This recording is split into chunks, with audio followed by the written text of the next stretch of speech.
your own leadership, it's really tough, right? To make people keep paying after the CCIM, like David Hune, unless you see value. We knew Asia had the biggest problem.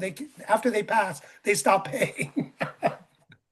I honestly don't know what the retention rate is at CCIM, but I have been giving them ideas for better benefits, right? So the only reason people return is they are getting benefit, right? And Correct. so right now it's education is one piece, networking is another piece, but I've been poking them, we need to do better job in deal making because they have a deal making online thing. So they have an Mhm. online listserv and it's broken into two components. One is just everyday conversation. Hey, does anyone have a contact here? Right. Or hey, has anyone done a sell lease back in this situation? So it's a Q&A forum for your FYI type stuff. But then there's a deal making forum, which people are not utilizing, partly because it's archaic and not very user friendly. And then there's no follow up on that. So I have said, why are we not having a once a month moderated deal making forum? I said I'd help facilitate that. I'm a trained moderator, and it doesn't happen. So I Well, don't, and I've been poking the bear. Teresa, join our deal exchange because Rich Enderlin, we want people, it's open to all brokers. We have our own deal exchange. Happy to invite you, Teresa. And you're right. I was, what RESAS does, and I am talking, as Ellen knows, to some of your people at CCIM leadership, because what it does is it categorizes every individual like Global Chamber. So we know who you are, how long you've been in the business, what your product specialties are, what's your last deal, where's your location, right? So you know if a lead gets automated as you put it in, it gets sent to you. So Teresa, Right. I'm figuring that out right now with your leadership team. But we Uh, can't discount relationship because that's really how stuff happens, right? It's not always the person that knows everything or Teresa, whatever. It's definitely let me finish, relationship. please. It gives it to all the people you know, so you get to pick and choose who you want to work with. Mhm. You see what I mean? So you just may not know a certain person from like, oh, I didn't know Ellen Sue was in Vancouver. I thought she was here. But so you may get two or three people popping up, and then you get to choose because you have a relationship with someone you like and know and trust. You just, Mhm. it's just too broad or vast and too manual. Do you see what I mean, Teresa? But the good Yeah. thing is, Recess has built this in residential, doing 10,000 plus deals a month in residential for over the last 15 years. Works. Mm. So I'm trying to adapt it into commercial for us, which we need to fine tune, right? Because we have extra layer of products, extra layer of specialty. But once you get the list, you choose your friend or who you trust from the list. But you're also thinking from a referral source. Deal making is okay, I already have a listing or I already have a lead. How do I make this happen? And so just because you get a referral, because you get sticky properties, sticky situations, especially in commercial, right? And so that's where I come in and help people show them how to provide the benefits of the property to someone that would buy it. And you do need to connect with a lot of people because just throwing, obviously the old way of throwing a sign on the street doesn't work because it's not Yeah. just some local person that's going to buy it. And so understanding both the benefits of the property and what the motivation of buyer and seller are. And so that cannot be done just by some little system. You need to, there has to be a list of questions that you ask the owner. And when I do my deal making and I ask them, they're like, well, I don't know that. I go, why didn't you ask these questions of the owner? You absolutely should. And they're like, well, they didn't tell me. I go, of course they're not. They're not used to being properly counseled. So Teresa, this is how you get picked with the agents that know you because they interview you. So remember, it's a referral from a broker or an agent to another agent. It could be Well, my point principals. is, yeah, my point is benefits, right? I'm not talking about referral source. That's what you're talking about here. What I'm saying is deal making helps facilitate. And so that is something different than a referral source. Well, it's many parts, Teresa. I'm zeroing in on one part. If you ask anyone, that's all great that you said. We need that for community networking. That's why, like you, Ellen, and I've shown up to CCIM here and there for the last 25 years, right? It is that. And that's where we show up like this. Global Chamber, you Mhm. show up. You build friendship, you build trust, you build knowledge, experience. But how we do it is also in this world of technology, it is speed also. If you don't have your own network, which everyone should matchmake, or within your own group, you matchmake and then interview people. And if you don't, right, instead of throwing away a lead, and it's up to the individual who's referring the lead to send it, right? And it's up to everyone. It's like an interview to make sure if you're passing your client, you pass it to the right person. But Teresa, Mhm. you know, I know and understand and worked with all the tech, and it's not just one piece. It is the relationship, trust, knowledge, friendship. But what I'm saying is it allows you, yes, a deal exchange is what we did. We did it for CCIM LA. We do a community billboard also and all this other benefits. And we do education, which many of your CCIM instructors are part of our Renaissance team. And Mhm. Patricia is one of them, and other friends that teach.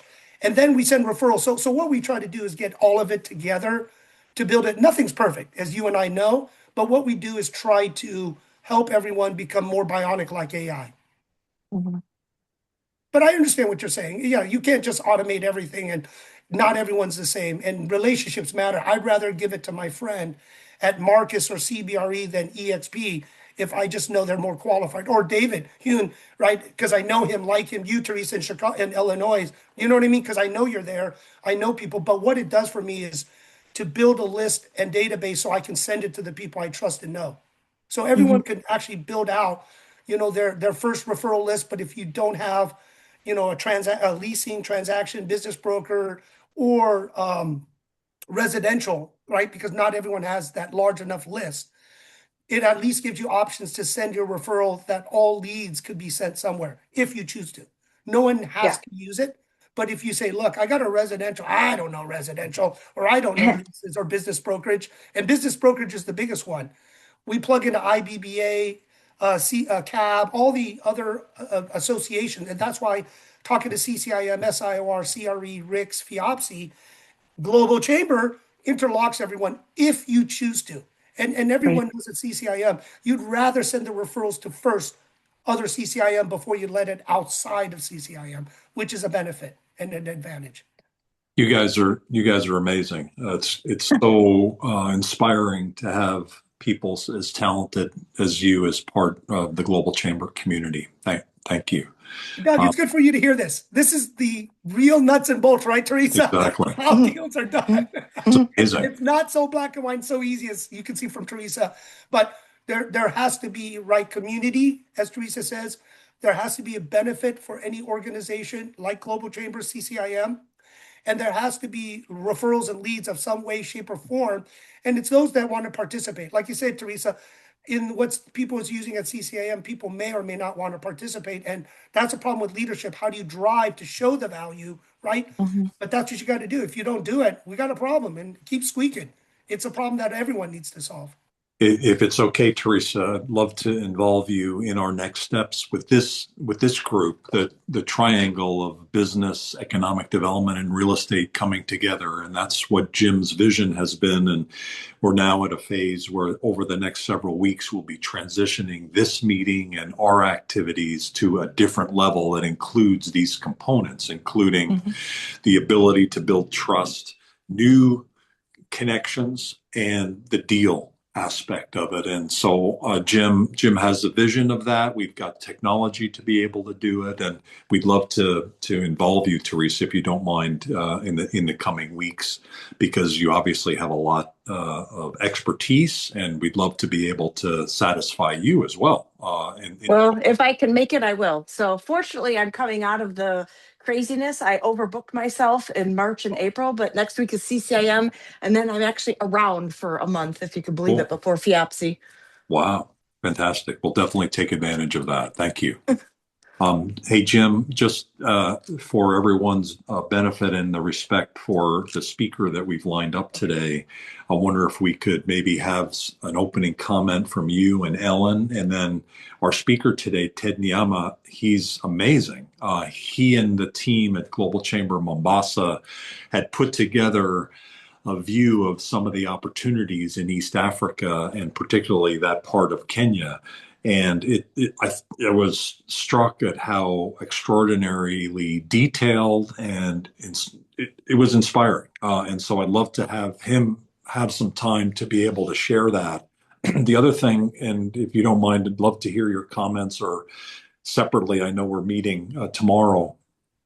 The our next steps with this conversation are to structure it so that it does have the benefits, Jim, that you had talked about. And I think part of that, and I hadn't really thought about it until the last week or so, was we need to be giving instruction to folks that are jumping in and explaining, like Ted, like what to present and what components to present, and bring in the business side of it and the economic development side, not just having conversations, but having conversations that are probably better curated than what we're doing today. And so that's part of what I wanted to chat with you about. I did not give Ted any particular guidance of what to and how to present. I just know that he's put together some extraordinary information with the team there, the Global Chamber team, and I thought it would be beneficial for everybody to hear it because it is inspiring.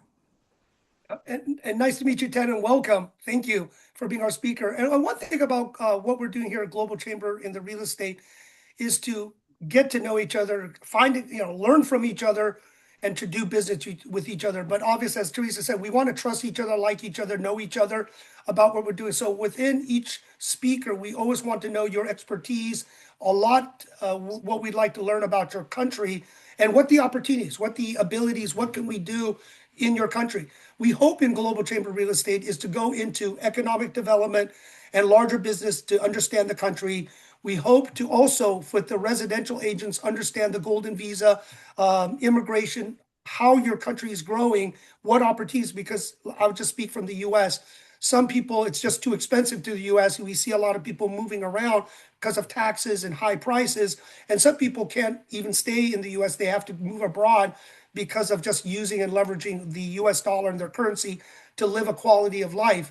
So all of these things is what we want to put together. And then with the tech is we are going to organize it into an archive and also a database so everyone can get to know each other. So if I want to meet somebody in a different country, Ted, I can say, oh my gosh, Ted spoke. I know Ted.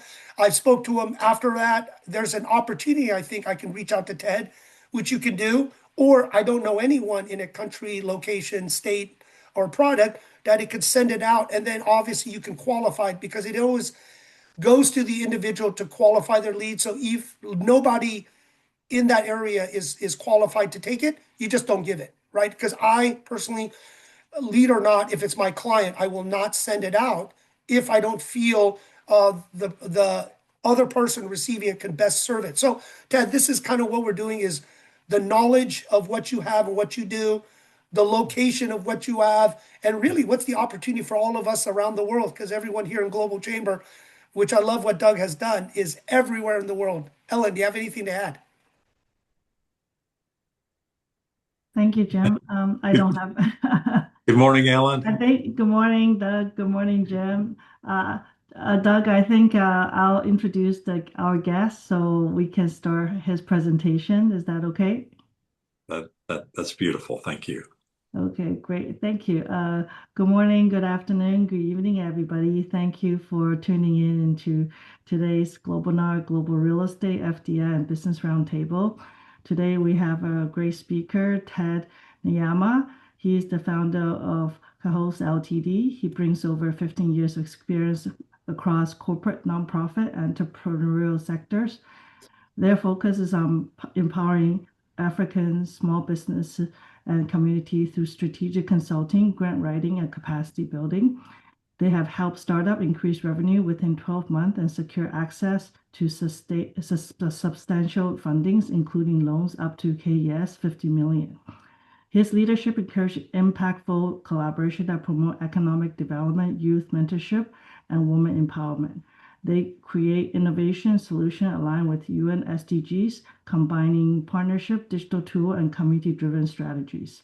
With expertise in nonprofit strategies, market research, and digital marketing, he develops sustainable programs that address social and environmental issues. His goal is to empower organization enterprises to attain bold, scalable solutions in sustainable innovation and social impact. Let's give a warm welcome to Ted. Thank you so much, Ted. Thank you for being with us here today. Thank you so much, Ellen, and for such a beautiful introduction. And also to, did I get the name right? James. Thank you so much, James. And I really had a lot of insights, especially in terms of how you are addressing some of the challenges in the field, also learning more about experiences in the real estate market. So, and for me, that's what I'm really looking at, some of these experiences and how can we be able to navigate them, especially here in Kenya. I'm sure you've heard about Kenya, uh, uh, uh, which is one of the countries in East Africa. So for us, Kenya is framed as an entry point into the East Africa, and not just a domestic market. And for us, we have an internal market of about 146 million consumers, and the COMESA actually reaches about 460 million people. And this pretty much gives Kenya strategic value, beyond its borders. So yeah, and where I serve right now, I'm the executive director of Global Chamber Mombasa, which is one of the newest chamber in town, yay. And we've been running this since, I believe we started conversation with Doug towards December. And by the start of January, we had already started the processes running, was onboarded. We put together a very amazing team of nine members, 9 advisory board members, and we're just about to also introduce the 10th member to make a very strong team. And we have people across the different industries, from the real estate to insurance to finance, legal, and our team is pretty much solid. So we come with solid knowledge of the region, especially in Mombasa, which is not just serving the county. We have other places around the Mombasa and the coastal region. If you see the photo at the background, you can see that's just a snippet of the beach that we have. And so really, I'm excited about today and want to just share a bit of what we've been working on, the kind of opportunities that we see here in Mombasa and in Kenya, and how the rest of the Global Chamber can be able to plug into all these opportunities. Yes, so yes, thank you. And so if you can just give me a second, I present a screen maybe so that you're able to see what what I've been working on. And Ted, what's behind you? What port is it behind you? This is a port of Mombasa. So we have different ports in Mombasa. There's a Lamu, there's Kilifi, and all that. But then, so this is very strategic, and that's why we're here, because Mombasa is an entry point towards East Africa.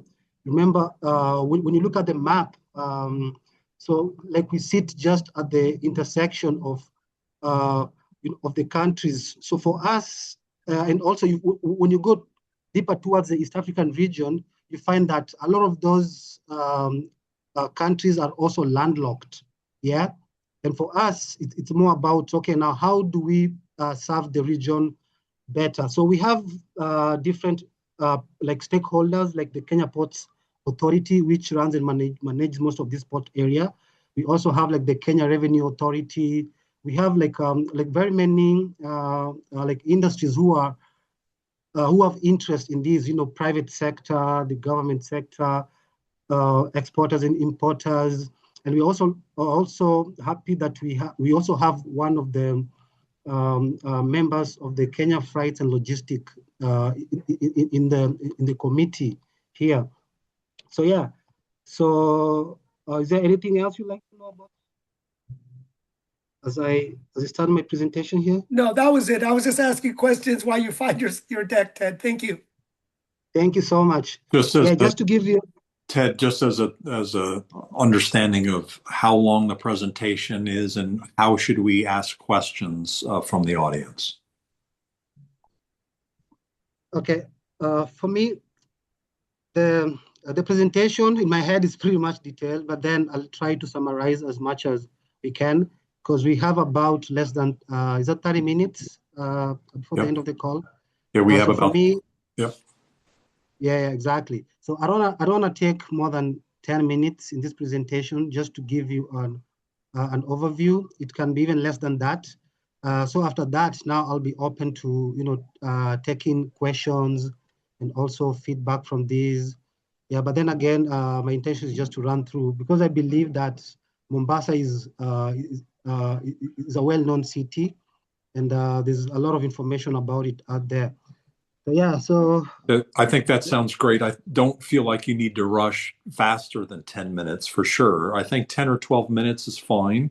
That will give us, about that amount of time for questions. And so definitely for everybody, just feel free to either raise your hand or use the chat area for any questions that you have. I think most people probably don't know as much as we should about the region, especially given the dynamic behavior and the growth there. So we really look forward to sharing. Thank you. We appreciate you.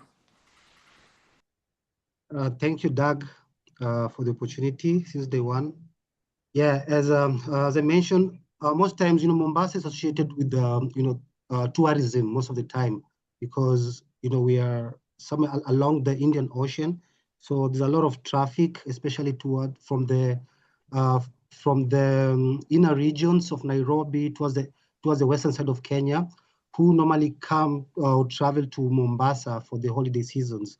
So we have different seasons around the year, which includes like the April, the Easters, which is also a huge tourism season. Also towards the August holiday, and December is the biggest season.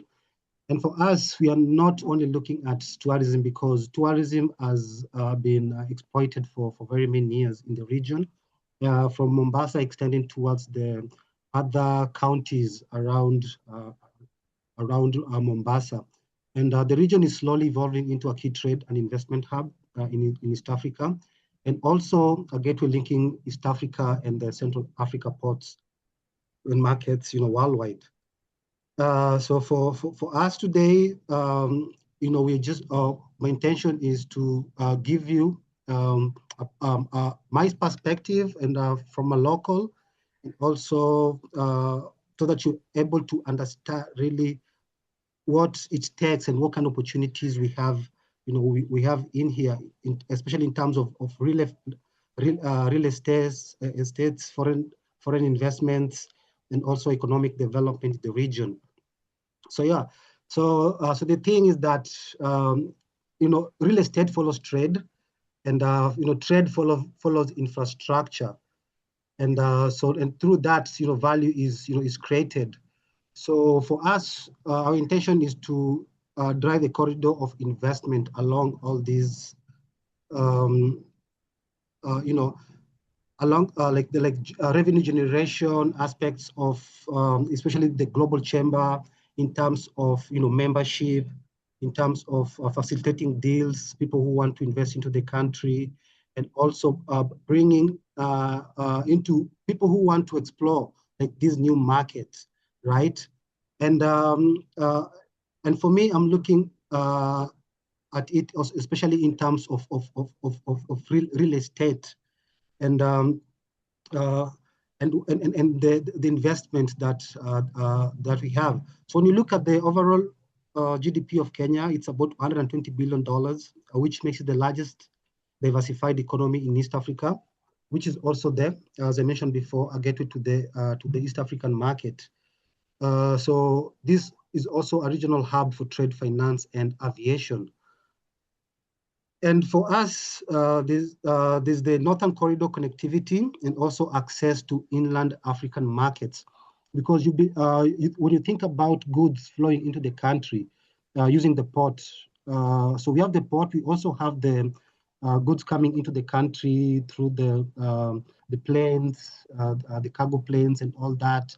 We also have the logistics within the country, trucks that deliver goods from the port harbor into the most interior parts of Kenya, towards Uganda, which is landlocked, towards Rwanda, and all these other parts of East Africa. And you find that some of the goods that are actually brought into the country are, real estate products, like let's say, construction items, interior design, roofing, and all those things. And so we also have other players around the region, like the Bamburi Cement, which is actually one of the largest producers of cement in the region. And when you look at these and looking at the Kenya Ports Authority, which is the middleman in all these facilitating trade, we are looking at it as how can we be able to leverage all these aspects so that we create a regional a distribution hub. Yeah. So for instance, once we have the like working with the real estate and people who want to actually invest in the region and getting goods coming into the country, and because what we as part of our objective is business matchmaking, um, uh, and making sure that the members that we have, especially across the globe, they're also able to access our regional market here, starting from Mombasa towards Nairobi and the rest of East Africa. So in terms of investment, Mombasa is the key investment point especially in terms of export and imports into the country. So we're also looking at other areas, including Kilifi, Kwale, Tana River, and Lamu, which are also have their distinctive, characteristics in terms of port, culture, tourism, and all that. And there are places that you'll find, like around the Kilifi, you'll find very many Italians, who've built like hotels. Even the locals, a lot of locals also have learned, the other languages, not only English, but Spanish and Italian. So what you're looking at is on the logistics and industrial real estate. We also have the special economic zones and industrial parks around the coastal region. An example includes Vipingo Ridge, which is a major investment hub. If you can be able to, I don't know if I'm able to access my, okay, I can be able to share some,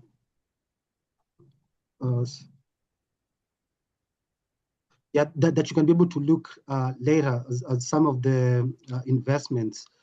So we have different kind of investments, like in tourism, just people who also moving into Mombasa and who just want to a place to stay because this is where they work, their kids go to school here, and they want to build their livelihoods around the city. So we have also investors who just want to invest in the booming industry of the tourism, because you imagine all the people who who want to visit the region. I've just shared the link to Vipingo Ridge, which is a major investment here. It's also a very prime or premium investment in the region. So from that, I'm also looking at sorry about that. People who also have mixed use of housing, family units. We have people who are purchasing these houses so that they can convert them into Airbnbs. Yeah, and we're seeing a lot of that. And I remember even like last weekend we had a drive around the area trying to find different properties. So we have places that are very hotspots, I can say, for investments that include Nyali area. There's another place called Shanzu, and there's Bamburi. You find that also a lot of investors are moving away from the central business districts and towards the satellite areas away from the cities. And we can see these across the entire region or across Kenya. Even when you look at Nairobi, a lot of people are seeking property outside Nairobi. You'll find around the Tatu cities. You'll find Kitengela, Ngong area, Naivasha towards the city, and values of these regions. They keep on they keep on increasing. And so if an investor will want to invest in the region, I'm looking at those satellite regions because you also find that the prices are not as competitive as the cities, because cities have already been built and there's a lot of development that are already ongoing. And part of our efforts this year is to work with the county government of Mombasa. Also, we already mapping out the key stakeholders in terms of who are the key stakeholders in terms of real estate, in terms of tourism, banking sector. We're also forming a lot of collaborations with Kenya National Chamber of Commerce and the Kenya Investment guys, because before a foreign investor invests in the country, there are procedures that they need to find. And now those some of the things that we also help some of our members who are not from Kenya do, but we facilitate this process so that it becomes a very smooth process for them in terms of market entry. So do they want to set up a branch here, or do they just want an office, a virtual office? Or there's so many ways that we can go around setting up base for these companies who want to venture into the country. And as part of also the KICO, which is the Kenya Investment Conference that happened early in April. So we had a lot of pipelines. So these are the major pipelines we have this year in the country, which includes also the expressway. The expressway, that's the standard gauge railway system. We have a very good system from the Mombasa area. The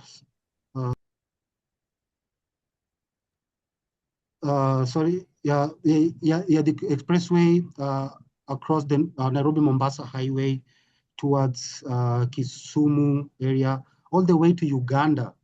So that's how all these containers are shipped from Mombasa, right?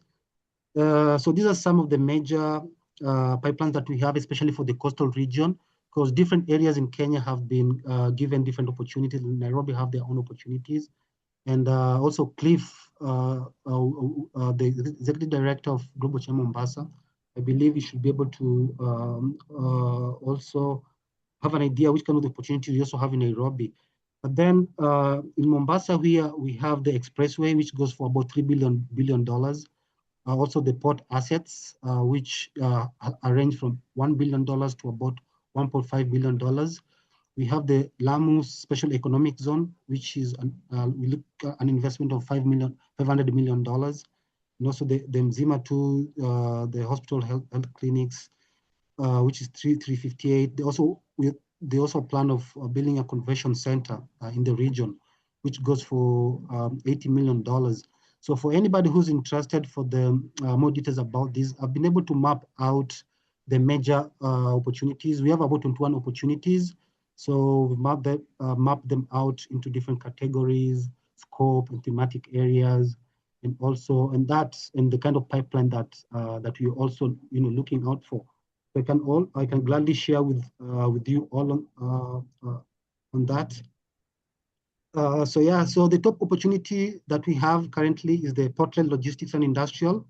We're also looking at warehousing and logistic parks, cold storage and distribution hubs, driven by trade growth. We're also looking at SEZ, that's top opportunity number 2, special economic zones and corridor development, industrial zones and manufacturing, land banking opportunities, exports, and growth. So we're also looking at the advantages. Most of the advantages of investing in the special economic zones is that they offer tax incentives, duty-free imports, simplified regulations, also infrastructure-ready zones. So the supporting infrastructure around that includes the expressway, as I mentioned, which is the $3 billion, the water and the port infrastructure, which is the $350 million. We're also looking at a water desalination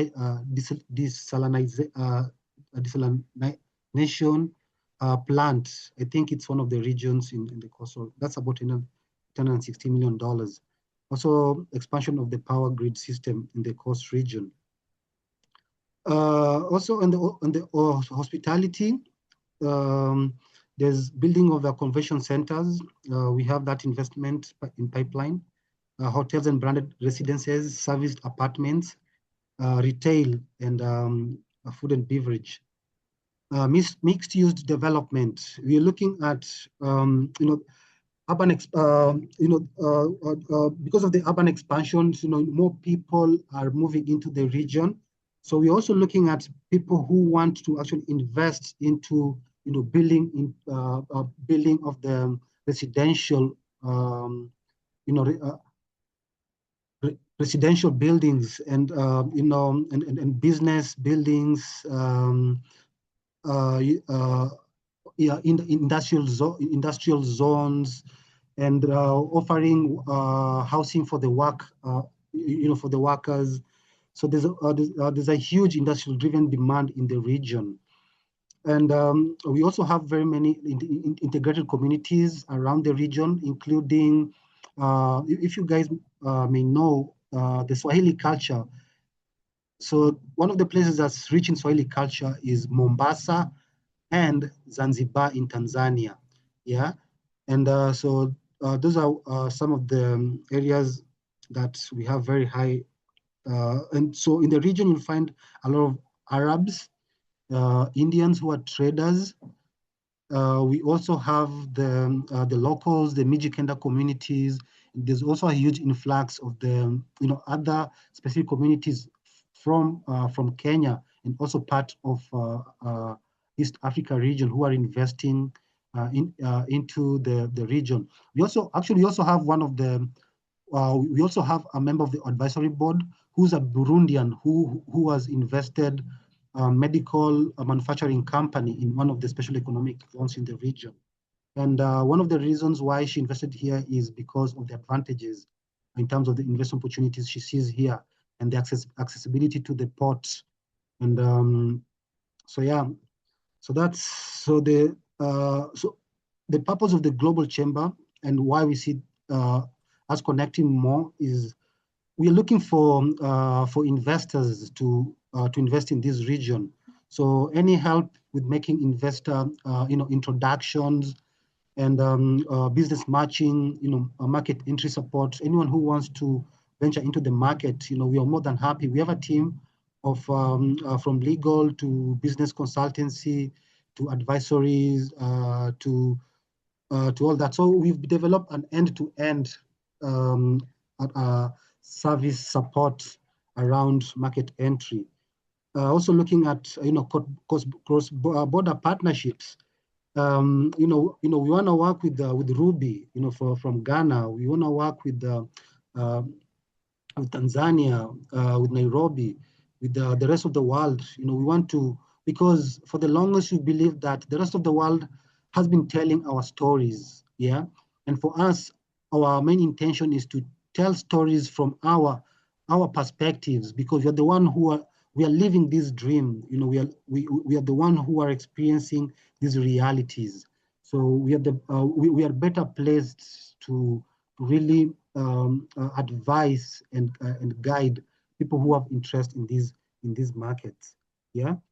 So in the positioning, Kenya, we're looking in terms of scale and access and execution. In Mombasa, we are looking at it in terms of gateway and corridor hub, and also a platform for investment and trade. So a deal corridor, trade growing, infrastructure expanding, opportunities. So that's what we are looking for. So yeah, so where are you investing next? And what partners do you need, and which opportunities align with what we have here on the ground? So yeah, so I welcome all of you to Mombasa and are doing businesses with us. And because from this, we can be able to direct you to the rest of East African region. Let's deal, guys. Thank you. Beautiful. Comments or questions? I have one. Ted, so what is the largest international groups in Mombasa or in Kenya right now? Where is it coming from? Asia, Europe, Middle East? What regions are really coming into Mombasa? I can say I don't have specific data points, but what I can say it's there's a mix of Arabs, because when you remember about the Arab trades, yeah, even before the colonization. So I can say, because also the Arabs, they've intermarried mostly with the local communities, which makes Swahili one of the most prominent cultures and tribes from the region. We are also looking at Indians. When you look at like Bank of Baroda is one of the oldest bank in Kenya here, and it started from Mombasa here. So there's a huge influx of Indian community in the region, and you can find they own the industries. A lot of the industries, they lead most of the processes here in terms of banking, investments, and all that. And we also find them as one of the so we can say the Arabs, the Indians, and the Europeans. Most of them, I can say, they mostly come here for tourism. But then again, we also have another group like the Italians who have made a lot of investments, especially in terms of in the tourist sector, like the hotels, accommodations, and all that. So I believe, because you find that different factions have different sectors of priority. Like you find there's a sector that mostly focus on trade. So there's a sector that focus mostly on let's say the logistics around. So yeah. So but then again, another thing that we are also doing right now, we are creating a case study of Mombasa and the coastal region. So once that document is ready, I'll be happy to share it with you, so that it can give you a better perspective of the region from an investment, or from or just from a knowledge point of view. Yeah. Thank you. I didn't know what was the mix of Swahili, but thank you for that. I learned something new. I think, Anita, you have a question. I do, and you asked part of it. Let me introduce myself real quick. Hi, Ted. I'm Anita Rodal, president of SBPI Services, and I help global real estate investors lower their exchange rates and their rate fluctuation risk on their cross-border payments. So people buying in Mombasa, if they're from the US, the UK, the Eurozone, and other countries, I can help them with that. So I wanted to know, are there any have you worked with any particular groups from any particular countries that you find easier to work with because they understand more about, what's going on and what happens in a developing country, or a country that's building out its infrastructure, or a region that's doing that? Or have there been any that you just say, oh, this is not working. I don't want to work with people from this region ever again because they don't get it. Like, have you had any experiences one way or the other with that? Yes, I can say in different scenarios. However, I can also point out that a lot of these mostly a lot of these are characterized by people's cultures. What kind of cultures do they have? Like for instance, you'll find that people around the coastal region have a more relaxed kind of attitude towards doing business, because especially the region, you find it's hot most of the time, and just like a lot of regions are around the world, which have borders around them. But then when you move, like let's say towards the country, you find people from Nairobi towards the western region, the central region, are very proactive. So Kenya, you'll find that there's a lot of the education level here is one of the best in the region.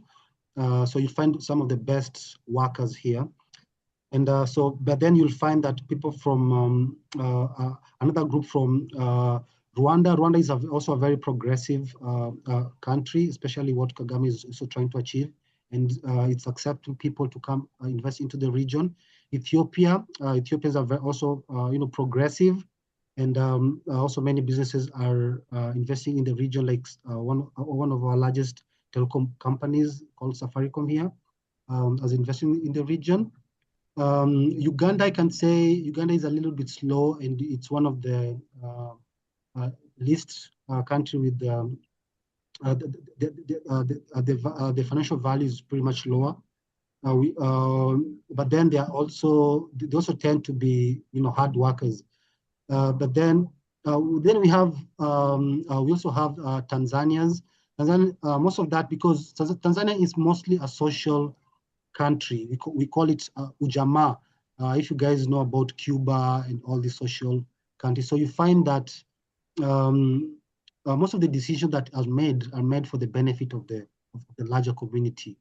But then, so that's why when you find people who are proactive, I think people who've really, who's been exposed, not just in Tanzania, maybe they've studied other places around the world, and they're well informed. So it's a mix. But then I can confidently say that Kenya is the leading economy in the region. I can say Ethiopia, Rwanda, those are my top. Then it also depends on the what the priority areas are. Yeah, like in terms of investing in land, Tanzania are huge on land and on tourism. We have the Mount Kilimanjaro and stuff. So yeah, so different. So it's different strokes for different folks. I can say. Yeah. Got it. Thank you. Very good. Thank you. So Really, you can see Ellen and Jim, what an extraordinary opportunity. I don't know how much you knew about Mombasa and Kenya until this presentation, but it intended to be a starting point for educating all of us on the opportunities. What do you think, Ellen? yeah, really appreciate that. Thank you so much for your presentation and gave us a great overview and see all these opportunities that's available with Kenya. So if you don't mind, just leave your contact information in the chat group, and and members, please contact Ted for more information and get to more details in terms of all these opportunities. And thank you so much, Doug. I think we can conclude our sessions here. And if there's any other updates, Doug, if you would like to talk about for the upcoming week, please do. Thank you. The next several weeks we'll be focusing in on Select USA, so watch for information there. That's happening the week of the 4th. I believe it's May 4, 5, and 6th. And there's also Select USA versions throughout the US. I know I'm going to the one in LA on the 28th of April. And so there's a variety of activities going on over the next several weeks. So in addition to that, Ellen and Jim and I will be, and Ellen will definitely involve you in this and the conversations about how we set this meeting up. I thought, Ted, you did a great job of laying all of this out. It's a good model for us to follow, making sure that we've got the business opportunities, the real estate side of it, and more getting the economic development people also involved. And so thank you for your leadership, Ellen, and thank you, Jim, as well. Do either of you have any final comments? No, I think this is where we want to take the group to let people know all these different opportunities and how they can get into the investment opportunities. So I just want everybody to know Ted just put his contact information in the chat group. So please reach out to him. And thank you, everybody. Looking forward to seeing you next Wednesday at 7 a.m. PST. Thank you. Thank you, everybody. Have a wonderful day. Thank you. Our next event is starting now, our book author program. And then we have a big event tomorrow. It's the USMCA update. So this is the trade deal. We'll be talking about trade deals around the world over the next several months. The US-Mexico-Canada agreement is up for renewal this summer on July 1st. it likely will be pushed out or it could be ended. And that would be monumental disaster for the mega region of the US, Canada, and Mexico. That's unlikely, but it is a possibility. We'll be talking about that tomorrow at 10 a.m. Pacific time with some amazing experts that are based in Los Angeles, Phoenix, and New York. And so check that out. And then we've got a few other things going on. So thank you, Ted. Thank you for your team in Mombasa for pulling that information together and presenting today. Do you have any final comment that you'd like to make? Yes, so I have another, so we have an event on the 23rd of April, which is called Trade Without Friction. And it will be great, awesome if you guys can join this. This will be a run-up for, there's an event in May called the Africa Focus, which is an investment forum between Kenya and France. And President Ruto and President Macron from France will be attending this event. And so for us, the Trade Without Friction, we want to make it as the side event for the Africa Focus event. So that's and also I'll also want to, because right now we are also building our plan for the year, which includes events, and we are also planning for another for a real estate roundtable in Mombasa. So that's between August, but we'll be able to confirm that later on. So there's a lot of plans that are in progress. Yeah, thank you. Thank you. And thank you, everybody. Thank you, everybody. Have a wonderful day. Thank you. Bye. Thanks, Ellen.